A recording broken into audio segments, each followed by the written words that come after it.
is one of the big public utilities on the East Coast. We did the Flex Advantage, which allowed them to get more output and more efficiency in their setting, dollars to the bottom line. At GOL, one of the biggest airlines in Latin America, we did fuel and carbon solutions where we really modeled how they were able to use fuel more efficiently. Again, if you looked at the GE installed base of jet engines, a 1% advantage or 1% gain in fuel savings is $2 billion of profit to our airline customers every year. So very small changes drive very high outcomes for our customers, and that's GOL. At St. Luke's is a place where we've done kind of the hospital operations management, and they made great strides in terms of their hospital operations and wait times and quality, and have become one of the preeminent hospitals in the region.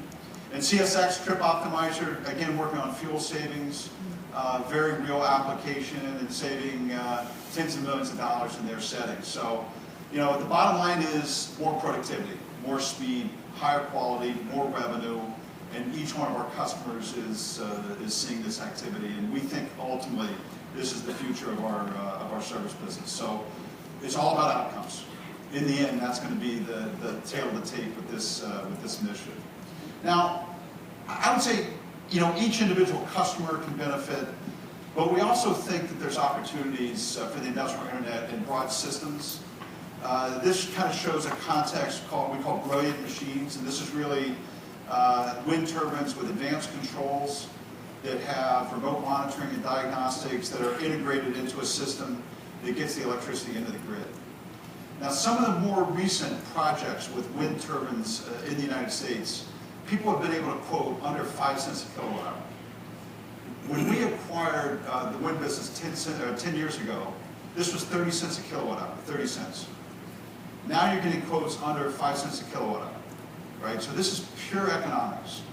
And it's because you can optimize the wind sweep, so we can actually have wind turbines that talk to each other and can real-time change the shape of the wind blade and the curve.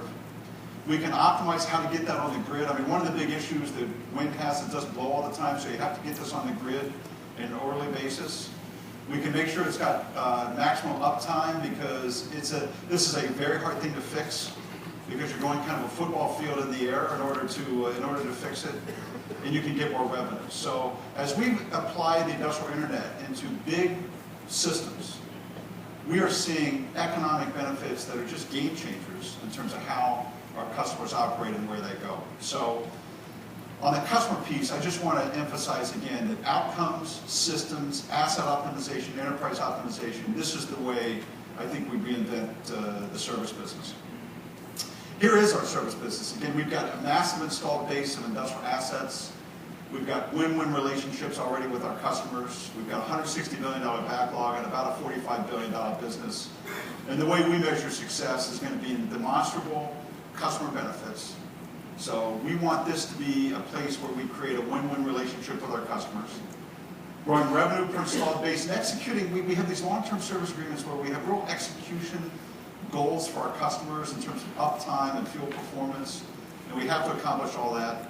And again, grow our software business as time goes on. But the reason why we're doing this is, you know, we don't see GE becoming a software company per se and things like that. This is, for us, all about how we enhance our customer relationships. The industrial internet is a step along the way to being a more valuable supplier, providing better solutions, and analytics is a method in that approach, not an end game in that approach, right? That's basically why we do this, why we're here, and what we want to generate. So this is a big asset. It's important to our customers. We have win-win relationships with our customers, and ultimately that's how we can be successful as time goes on. So it's really about the big thought on industrial internet, big system thought on industrial internet, brilliant machines, analytics, mobility.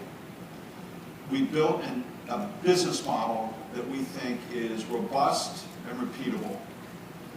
We are a first mover in terms of partners. So we've got some world-class partners that we're proud to be associated with. We have a constant flow of offerings. So 10 last year, 14 this year. We would like to do more than that every year. And we've created a win-win relationship between our customers and GE, and that's ultimately what we want to do. Lastly, I just put that in context of where I think productivity is going in the future and some of the things that are important to the U.S., to business, to what every company's working on in some way. We kind of look at the industrial internet in a bigger context of things GE is working on. You know, we are a leader in the gas energy transition that's going on globally. You know, we see an immense number of finds. We see energy that's being very, I would say, robustly developed, where gas is in the lead, and moving gas to the places that are most needy and things like that is a big part of where GE is investing and has invested. We're big believers that manufacturing is going to be digitized and decentralized and democratized. We see lots of these currents of technology impacting the manufacturing base.